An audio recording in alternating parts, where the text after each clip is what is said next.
Grabar la clase. Bueno, el tema de esta séptima clase va a ser, no sé qué está pasando, tuberculosis. Ok, acá hay un pequeño mensajito. La tuberculosis es una enfermedad crónica causada por la infección por Mycobacterium tuberculosis. Es un problema con un gran estigma social, tiene muchos determinantes sociales y pues debido a la pandemia de COVID-19 hemos visto un retroceso importante en la lucha contra esta enfermedad. ¿Qué es la tuberculosis? Como les comenté, es una enfermedad infecciosa crónica causada por la Mycobacterium tuberculosis y que generalmente se va a expresar por su componente respiratorio. Si bien es cierto, podemos tener tuberculosis en cualquier parte del cuerpo, el compromiso pulmonar siempre es el más importante porque es el que caracteriza inicialmente la infección, o sea, uno se infecta por la aspiración de gotas respiratorias y se produce una primera reacción inmune en el pulmón y posteriormente, si no podemos controlar esa reacción inmune, se puede desarrollar la enfermedad. Es una de las principales causas de morbilidad y mortalidad en el mundo. Un dato importante que el 25% de la población mundial está infectada con Mycobacterium tuberculosis. Una cosa es estar infectado y otra tener enfermedad activa. Un gran porcentaje, por ejemplo, de nuestra población en esta ciudad tiene infección por Mycobacterium tuberculosis. Eso quiere decir que yo tengo la bacteria dentro de mi cuerpo, puedo tener una reacción inmune que puede ser cuantificada y puedo dar un diagnóstico positivo para tuberculosis o para infección por tuberculosis latente, pero es diferente hacer una enfermedad activa que se caracteriza por síntomas clínicos y hallazgos positivos en exámenes, por ejemplo, de imágenes o bacteriológicos. El reconocimiento temprano de la enfermedad y la detección de la resistencia a los medicamentos son esenciales para detener su carga global. Algunos antecedentes muy rápidos, o sea, hay hitos en la historia de esta enfermedad. Está descrita desde la época de Hipócrates. Hay momias prehispánicas donde se encontró tuberculosis en la columna vertebral que se conoce como el mal de Pot. Aproximadamente en 1800 tanto se desarrolla el método por el cual se observa quién es el causante de la tuberculosis. Entonces se reconoce al bacilo de Koch, este es Robert Koch, el que reconoció a la Mycobacteria tuberculosa. El tratamiento inicialmente era aislar a las personas en este tipo de lugares donde les daban comida, los exponían al sol, todo. No había un tratamiento para tuberculosis en el siglo XIX. En 1895 se desarrolla la radiografía de tórax y se puede ver la extensión de la tuberculosis a nivel pulmonar, y más o menos a inicios del siglo XX se desarrolla la vacuna de Calmette-Guerin, o BCG, que se utiliza para prevenir la tuberculosis severa en niños. Y hay ciertos lugares en el mundo donde se utiliza, por ejemplo, en nuestro país, se utiliza para, como les digo, prevenir casos importantes como tuberculosis del sistema nervioso central o miliar.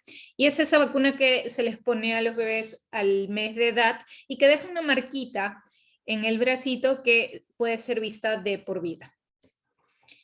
La Mycobacterium tuberculosis es parte del género Mycobacterium, es un tipo de germen que comparte componentes de bacterias y hongos, ¿ok? Es aeróbica.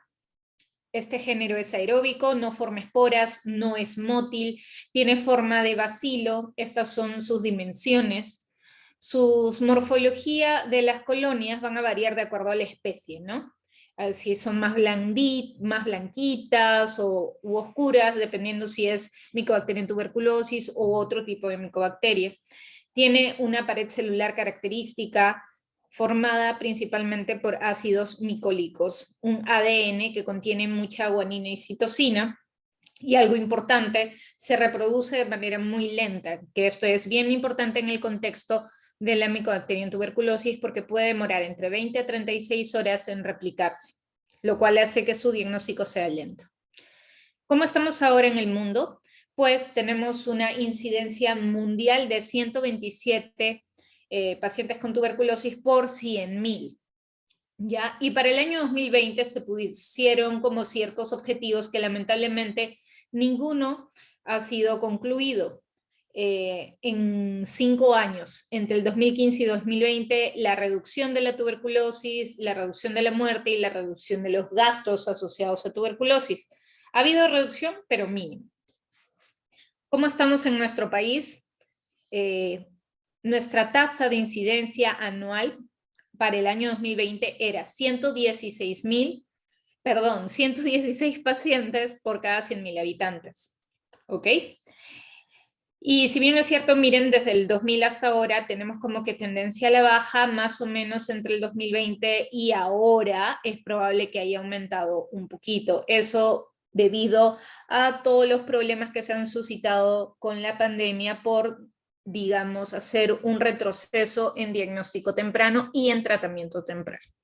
Es importante saber la incidencia de tuberculosis en pacientes con VIH porque es una enfermedad, o son dos enfermedades que son muy relacionadas entre sí. Es un binomio mortal y la tuberculosis es la causa de mortalidad más importante en pacientes con VIH. La incidencia actualmente es de 7.3 pacientes con VIH y tuberculosis por cada 100.000. Miren aquí, la incidencia siempre va a ser mayor en adultos que en niños, ¿ya? Y más en varones que en mujeres. En esta diapositiva les voy a presentar una cosa que no es buena para nuestro país. Para el año 2025, entre el 2021 y 2025, la OMS ha hecho como una estrategia de tratar de separar a los países con más carga de tuberculosis, a los países con más carga de tuberculosis y VIH, y a los países con más carga de tuberculosis resistente.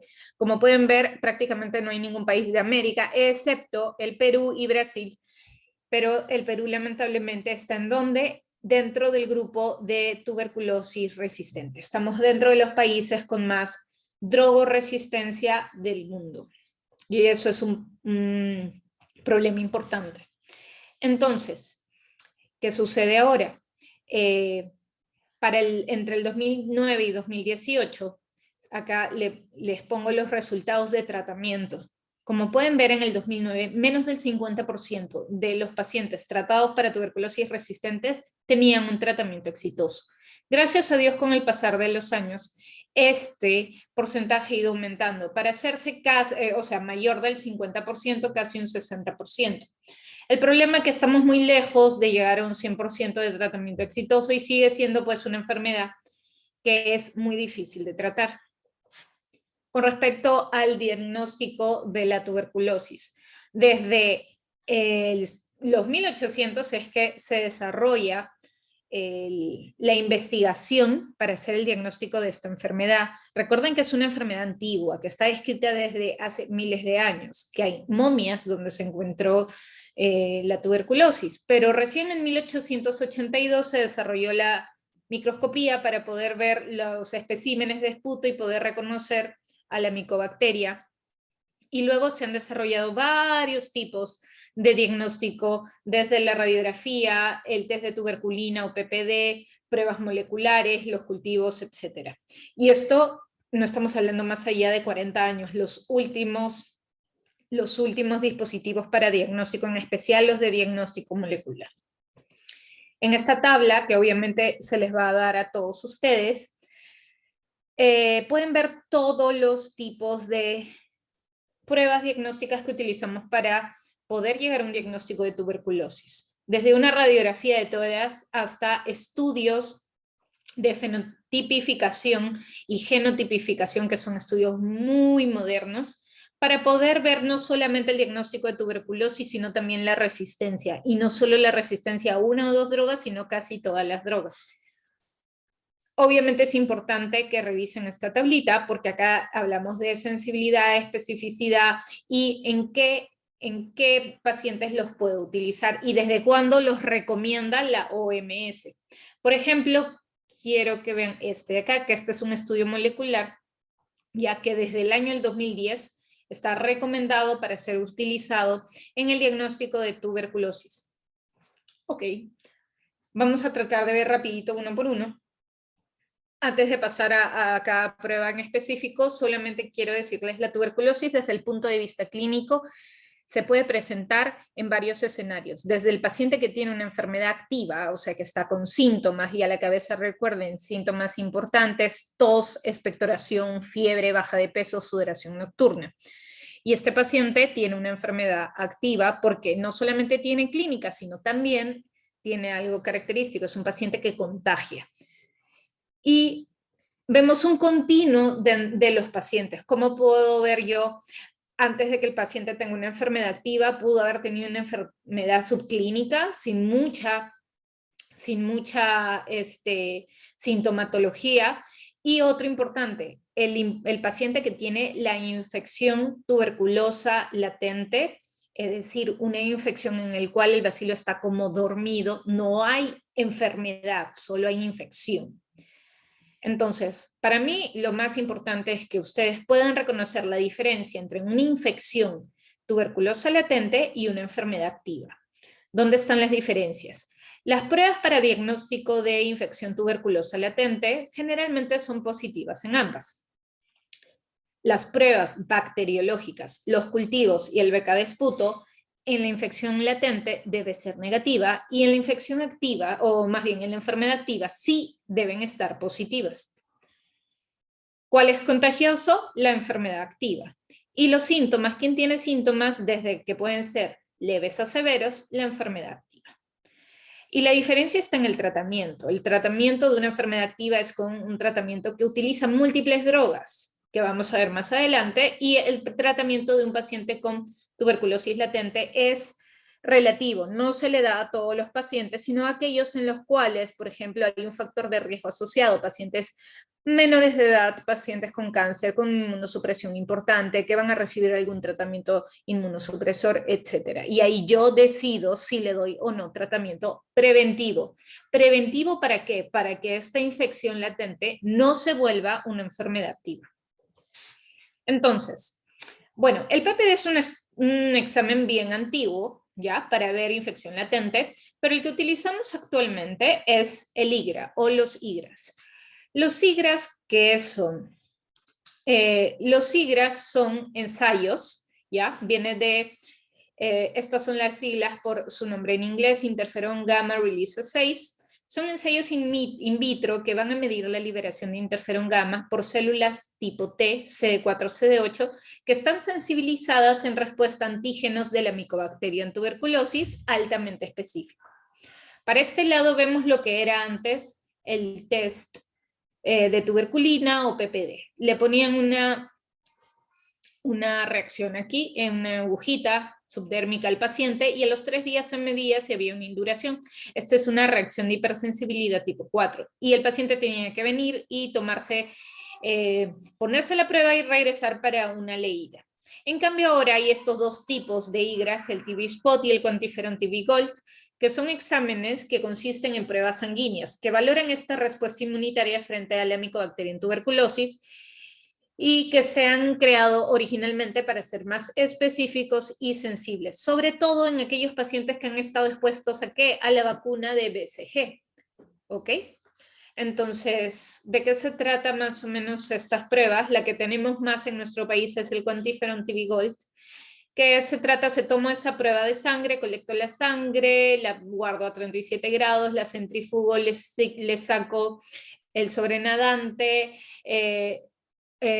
luego esto lo coloco en estos tubitos, les coloco un sustrato y veo si hay algún cambio de coloración. Si están todos amarillitos, quiere decir que es una prueba positiva. Y si es un IGRA positivo, este paciente tiene tuberculosis, infección tuberculosa latente. Ok, es un examen que puede demorar 2 a 3 días y aquí está la sensibilidad y la especificidad. Pero ahora, el diagnóstico bacteriológico es lo más importante. El primer estudio que realizamos es el BK de esputo o microscopía de frotis de esputo. Entonces, ¿qué tienen ustedes aquí? Le piden una Prueba de esputo al paciente, generalmente la primera muestrita de la mañana. Esto se lleva al laboratorio, se hace una tinción especial, se mira el microscopio. Ustedes van a graduar el hallazgo de las micobacterias de acuerdo a las definiciones de la OMS, en BK, una cruz, 2 cruces o 3 cruces, dependiendo la cantidad de micobacterias que se encuentren. Una cruz es si encontramos menos de una bacteria por campo y tenemos que evaluar 100 campos.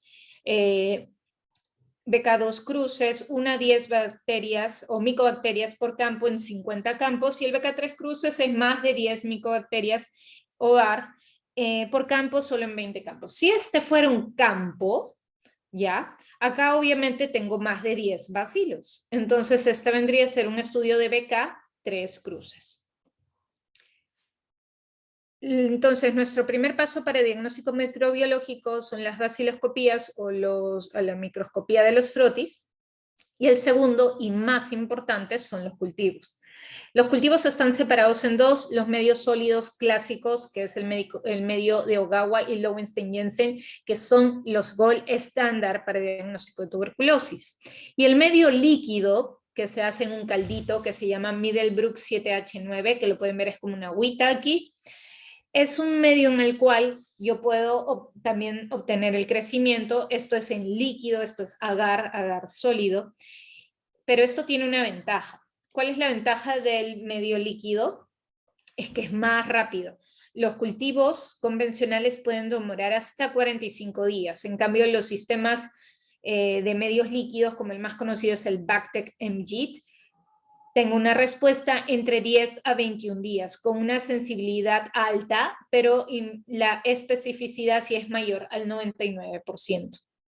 Entonces, si hay disponibilidad de hacer este cultivo de medio líquido en una muestra, es lo recomendable, porque voy a tener un resultado más pronto, digamos. Sin embargo, si hablamos de obtener un resultado precoz, lo que ahora recomienda la OMS es el diagnóstico molecular. ¿De qué se trata? Se han venido desarrollando estas pruebas convencionales de de reacción en cadena de la polimerasa. Entonces, se lo voy a simplificar. Yo obtengo una muestra y en esa muestra voy a buscar el ADN de la micobacteria tuberculosa. Y luego no solamente voy a buscar el ADN, sino también voy a buscar genes específicos que codifiquen para resistencia. Entonces, el sistema más conocido de este tipo de pruebas es el ExPER MTB RIF. ¿RIF por qué? Porque me va a codificar la resistencia a la droga rifampicina, ¿ya? Que viene se llama de forma comercial sistema GeneXpert. Y son maquinitas en las cuales ustedes van a introducir estos cartuchos. ¿Pero qué hay dentro del cartucho? Dentro del cartucho está el espécimen de la muestra. Ustedes toman su esputo, lo dejan acá incubar por 15 minutos, luego con esta pipetita toman una muestra de aquí, lo colocan en el cartucho se coloca en la máquina y se demora 2 minutos. Y en menos de 2 horas yo tengo el resultado de si el paciente tiene o no tiene tuberculosis por la presencia de su ADN, y 2, si tiene el gen que codifique para resistencia a rifampicina, que es el gen RPOB, así se llama, gen RPOB. Y este es el algoritmo propuesto por la Organización Mundial de la Salud para ver qué hacer en cada situación cuando yo tengo un paciente, si le hago estas pruebas rápidas, ¿no? Y si tengo riesgo de que sea resistente o no sea resistente. Eso lo van a leer con más detenimiento, ¿ya? Pero el tema es, ya estamos describiendo cuáles son las pruebas que ustedes van a utilizar para el diagnóstico de tuberculosis. Si están diagnosticando o quieren hacer un diagnóstico de una infección latente, pueden hacer el PPD o pueden hacer el IGRE. Si quieren determinar una enfermedad activa, tienen que hacer su estudio de esputo y obviamente su cultivo y sus pruebas moleculares. Esto desde el punto de vista de exámenes auxiliares, porque ustedes tienen primero que ver la clínica del paciente, que puede ser tos, flema, baja de peso, fiebre, hemoptisis, síntomas generales. Y, como mencioné, el primer hito en el diagnóstico, el obtener una radiografía de tórax. Ahora ya, para hablar un poquito más de lo que es tratamiento, hay ciertas definiciones operativas que ustedes tienen que saber. Primero, la tuberculosis drogosensible es aquella tuberculosis que es sensible a las drogas, a todas, principalmente a los agentes de primera línea. Tuberculosis monorresistente si es resistente a una sola de las drogas. Poliresistente si es resistente a 2 o más combinaciones, pero a 2 o más combinaciones que no sean isoniazida y rifampicina. Porque si el paciente es resistente a isoniazida y rifampicina, se denomina tuberculosis multidrogo resistente. Eso es pregunta siempre. ¿Qué es una tuberculosis multidrogo resistente? Es una tuberculosis que tiene resistencia a rifampicina e isoniazida. La tuberculosis extensamente resistente o XDR es otro concepto que debemos saber. Es una tuberculosis que es MDR, es decir, resistente a isoniazida y a rifampicina, pero que también es resistente a fluoroquinolonas, que son drogas de segunda línea, y algún agente inyectable de segunda línea que puede ser alguno de estos 3, capreomicina, amicacina o canamicina. Entonces, como pueden ver, es una resistencia mucho mayor. Y finalmente la TDR, o tuberculosis totalmente resistente, que es un concepto no muy utilizado en la literatura internacional porque es algo muy raro, pero lamentablemente existe. Es cuando se nos reporta resistencia a todas las drogas que tengan sensibilidad dentro de los estudios. Los casos de tuberculosis TDR son muy raros, esporádicos, pero existen casos. Yo he llegado a ver 2. Entonces, no es que yo tenga mucha experiencia tampoco, pero para que vean que sí existen. Y son casos en los cuales lo principal es aislar al paciente para evitar que ese paciente contagie a alguien más. Pero tratamiento no hay, porque es resistente a todo. ¿Cuáles son los objetivos del tratamiento? Obviamente que el paciente se cure, que no se muera, que no quede con discapacidad, en especial si hay compromiso del pulmón o del sistema nervioso central. Evitar que el paciente recaiga, evitar que contagie a otros. Probablemente junto a que el paciente no se muera y que se cure, esto viene a ser lo más importante. Y prevenir el desarrollo de drogoresistencia. ¿Cuáles son las bases del tratamiento? Obviamente hay bases generales donde hay que darle soporte nutricional, emocional. Esta es una enfermedad con mucha carga de estigmatización y mucha carga emocional, y hay que darle ese soporte al paciente, hay que educarlo a él, a la familia. Hay que manejar al enfermo crítico si, por ejemplo, tiene una insuficiencia respiratoria asociada, algún problema importante asociado, hemoptisis masiva, etcétera. Y tenemos que manejar las complicaciones de la tuberculosis. Pero la base del tratamiento es darle el tratamiento antituberculoso o la quimioterapia antituberculosa, que es drogas. Hay algunas cosas que hay que tener en cuenta con eso. Primero hay que asegurar la adherencia. La drogoresistencia se ha venido desarrollando en los últimos años principalmente porque los pacientes abandonan el tratamiento. Esa es una característica de nuestro país. Somos gente que no hacemos caso a las indicaciones y se sienten un poquito mejor y abandonan el tratamiento. Para eso se ha creado el sistema DOTS, que viene de las siglas, es un sistema donde el tratamiento es directamente observado. O sea, un personal de salud, generalmente una enfermera, una técnica, se sienta a mirar que el paciente se tome su tratamiento. Una de las cosas que sucedió con la pandemia es que eso ya no se podía hacer de forma directa, ¿ya? Porque antes, en la época prepandemia, el paciente iba a la posta o al centro de salud todos los días, lo cual acarrea un gasto importante al paciente. Si, por ejemplo, no está cerca la posta a su casa, eso es un gasto importante. Pero ahora hay telemedicina, se pueden conectar por el teléfono, se pueden ver por videollamada, pero ya hay zonas donde se está volviendo a la presencialidad. Bueno, otro objetivo importante es evitar las reacciones adversas de estos medicamentos que pueden ser muy comunes. Las más comunes, ¿cuáles son? Las gástricas, las hepáticas o las de hipersensibilidad que se expresan por lesiones en la piel. ¿Ok?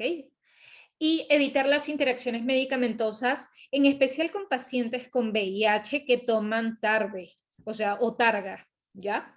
Entonces, esta interacción puede ser muy importante, predisponernos a interacciones que nos puedan dar una reacción adversa, por ejemplo, hepática, o hacer que el paciente no tolere los tratamientos.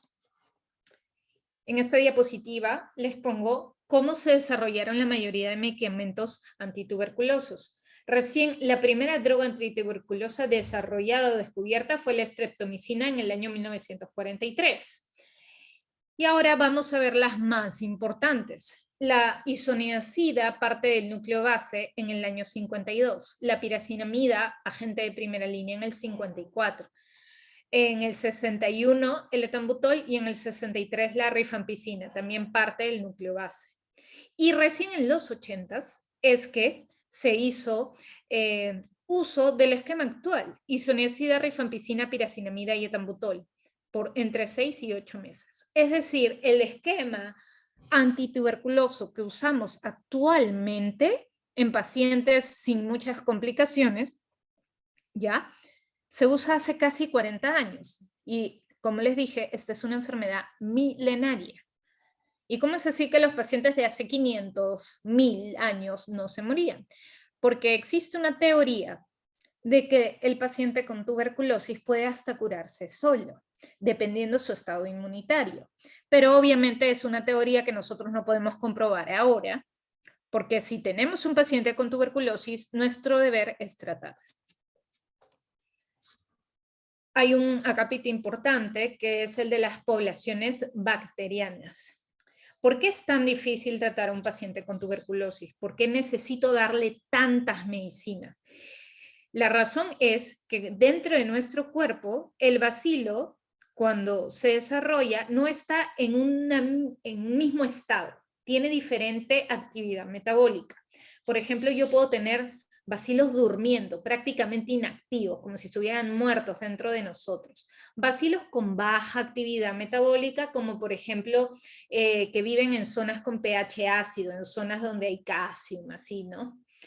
Bacilos que tienen cortos periodos de metabolismo, que pueden ser intracelulares, de estar dentro de los macrófagos, en los ganglios tal vez, y bacilos que se replican activamente, que crecen activamente, como los que se encuentran en lesiones cavitarias del pulmón. Por eso es bien característico, este es un dato, un paciente que tiene una lesión cavitaria pulmonar, una caverna, generalmente va a tener bacilos replicándose y va a ser BK positivo. Entonces, como ven, yo no encuentro los bacilos todos acá. Tengo bacilos que están, digamos, descansando, algunos durmiendo. Entonces, yo tengo que tratar de atacar a todos. Es por eso que yo necesito drogas que ataquen a todas las poblaciones bacterianas en sus diferentes estados metabólicos. ¿Cuáles son nuestros agentes de primera línea? Son estos 4. Isoniazida, rifampicina, piracinamida y etambutol. Pero la isoniazida y la rifampicina son el núcleo base. Estas son las drogas más importantes. ¿Por qué? Porque son las bactericidas, son las que matan a la bacteria. La piracinamida y el etambutol también son importantes, pero son bacteriostáticos.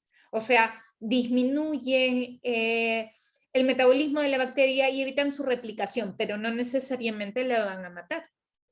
Y aquí están en donde actúan la mayoría de las bacterias, de las drogas en diferentes estados metabólicos de las micobacterias.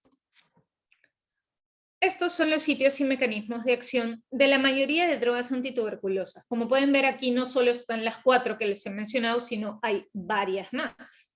¿Ok? Vamos a buscar a nuestros agentes de primera línea. La piracinamida está acá. Produce acidificación intracelular de la micobacteria tuberculosa. Quienes afectan a la RNA polimerasa, la rifampicina. El etambutol ataca al arabinogalactán que está dentro de la pared celular y la isoniazida de los ácidos micólicos. Pero específicamente, acá les pongo en esta tablita cuál es la acción de cada uno. Y sus años de descubrimiento, su objetivo y qué es lo que van a hacer. ¿Ok? Una cosa muy importante, y quiero que la vean acá, estos son los genes más importantes que van a codificar para resistencia a cada una de esas drogas. Les había mencionado.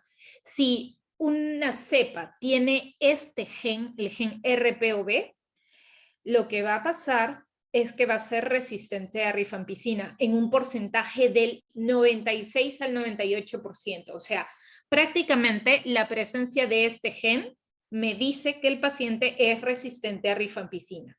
Y la rifampicina, como ya saben, es un agente de primera línea. Y no solo es un agente de primera línea, es también un agente parte del núcleo base. Y dentro de ese núcleo base, entre la isoniazida y la rifampicina, es la rifampicina la droga principal. Por lo tanto, ser resistente a rifampicina es ser resistente a la droga más importante en el tratamiento para la tuberculosis. Y aquí les voy a poner en resumen lo que es la norma técnica de salud para la atención integral de las personas afectadas por tuberculosis, que se ha desarrollado en el MINSA. Su primera parte, digamos, fue publicada, o su primera versión fue publicada en el 2013. En el 2018 se hizo una actualización principalmente de lo que es tratamiento, ¿ya? La norma técnica tiene como 150 hojas o un poquito más por ahí, y este es el resumen. Solo esta diapositiva de tratamiento es la mayoría del resumen. ¿Ok? Vamos a ir más o menos leyendo esto, ¿ya? Los esquemas de tratamiento van a variar de acuerdo a lo primero, a la edad del paciente. ¿Por qué la edad del paciente? Porque de acuerdo a la edad del paciente yo puedo sacar sus dosis, y las dosis siempre son por kilos de peso. ¿Ok? Luego, por ejemplo, vamos a centrarnos aquí en el adulto. Un paciente de más de 15 años. Luego, ¿dónde está la tuberculosis? Por ejemplo, que sea pulmonar y extrapulmonar, pero sin compromiso osteoarticular y o del sistema nervioso central. O sea, puede ser una tuberculosis renal, enteroperitoneal, o una tuberculosis ganglionar o pleural, ¿entienden? O sea, la tuberculosis puede atacar cualquier parte del cuerpo. Ya imaginemos que es una tuberculosis pulmonar. Luego, lo que tengo que ver si el paciente es VIH, negativo o positivo. Ya, no tiene VIH. Entonces ahí yo decido su esquema. Y el esquema clásico para un paciente no VIH con TB pulmonar es 2 meses isoniazida, rifampicina, etambutol, piracinamida, y 4 meses de isoniazida, rifampicina 3 veces a la semana. Así de simple. ¿Ok? Y aquí están las dosis. Si el paciente tiene VIH, ya no van a ser 6 meses, 2 más 4, 6, sino van a ser 9. Agregando agregando 3 meses más a la segunda fase. Si el paciente tiene compromiso osteoarticular, el mal de Pott, o meningitis por tuberculosis, el tema, independientemente de su estatus VIH, va a ser que le voy a dar 1 año de tratamiento mínimo, y la segunda fase siempre es diaria. Entonces, acá está resumido de acuerdo a cada paciente, pero este es en TB sensible, ¿ok? En el caso de la TB resistente cambia la cosa, porque primero yo tengo que tener la disponibilidad de las pruebas de sensibilidad para tanto drogas de primera línea, que son las que ya conocemos, como drogas de segunda línea. Y tengo que hallar un nuevo núcleo de tratamiento efectivo. Ya, por ejemplo, si es una tuberculosis multidrogoresistente, isoniazida y rifampicina no van a ser útiles.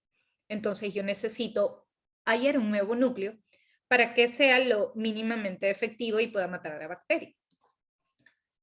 Según la norma técnica, acá les pongo los 2 esquemas para tuberculosis resistente que más utilizamos. El esquema estandarizado, que es cuando yo tengo la sospecha que el paciente es un MDR, ¿ya?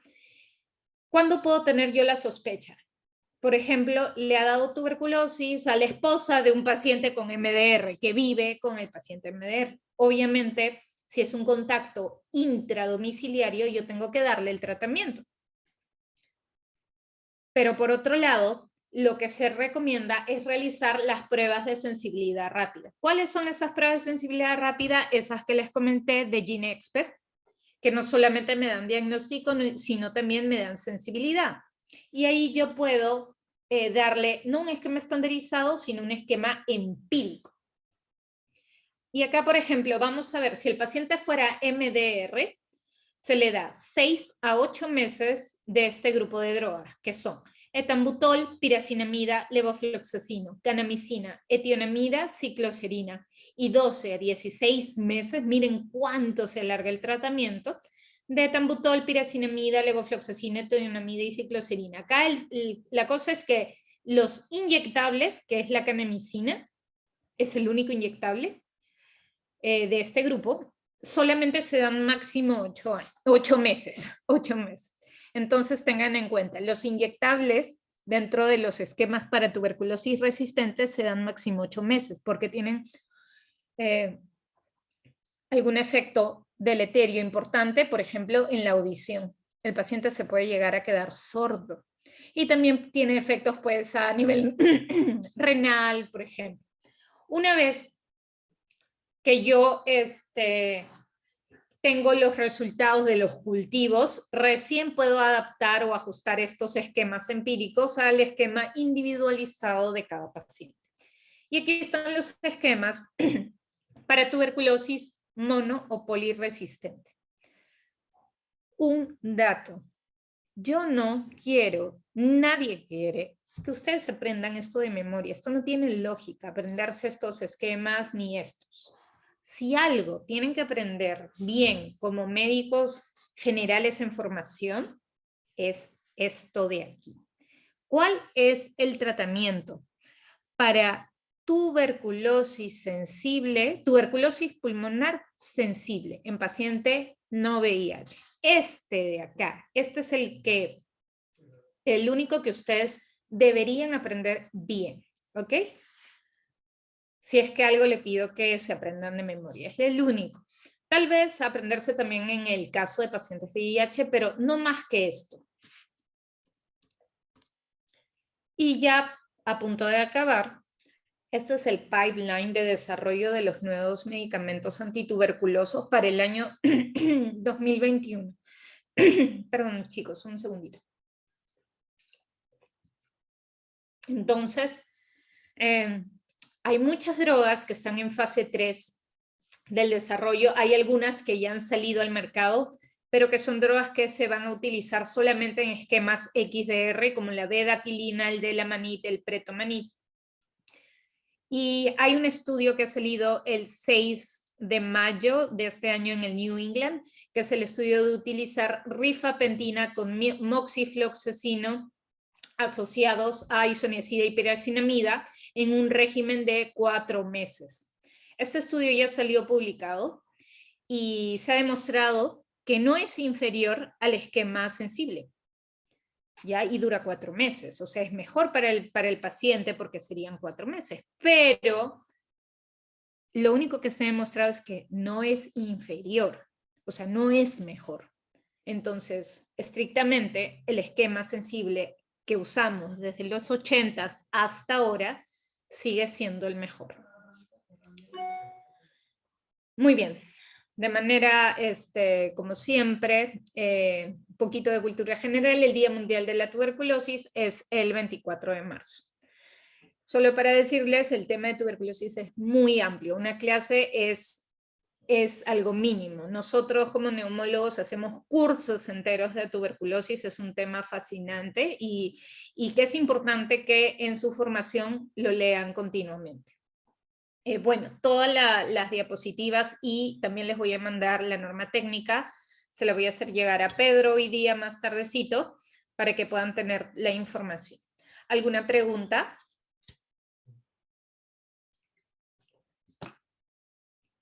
Muy bien, chicos, si no hay ninguna pregunta, muchas gracias por su atención, por haber acudido a esta clase y nos estamos encontrando el día lunes. ¿Ok? Doctora, una pregunta. Dígame. Y en el caso ahora, bueno, de la pandemia del COVID, ¿cómo se ha estado manejando a los pacientes con tuberculosis y que hayan tenido alguna coinfección? No cambia mucho el tratamiento, porque el tratamiento de COVID es de soporte a menos que el paciente haya tenido una COVID severa y que haya requerido oxígeno, y en ese caso se le agrega solamente 10 días de dexametasona o anticoagulación. Pero el tratamiento con tuberculosis no se corta. ¿Ya? O sea, los esquemas no han cambiado por la COVID, ¿ok? Es más, yo he tenido muchos pacientes con COVID con tuberculosis. Y no cambia nada. Lo único que ha cambiado es todo el esquema del manejo en los centros de salud, pues por cuando estábamos en las peores épocas de la pandemia, en los peores momentos, los pacientes no iban al centro de salud, entonces tenían que ir a recoger sus medicamentos una vez a la semana o hasta a veces he escuchado de pacientes que iban a recoger su medicación una vez al mes y la tomaban en sus casitas y se comunicaban con sus enfermeras a través de los teléfonos celulares, ¿no? Entonces, el problema es que eso nos puede haber generado drogoresistencia porque es confiar mucho en el paciente, ¿no? Si toma, si no toma, porque si no toma está generando resistencia. Ese ha sido el principal aspecto negativo que nos ha traído la pandemia. Pero con respecto a los tratamientos, prácticamente no han cambiado.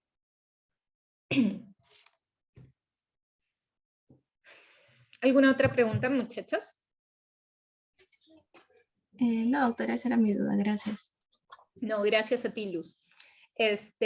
Bueno, entonces, como les decía, les voy a mandar todo hoy día con Pedro y muchas gracias por su atención. Nos vemos el día lunes. Gracias, hasta luego, chicos. Muchas gracias, doctora. Hasta luego. Hasta luego.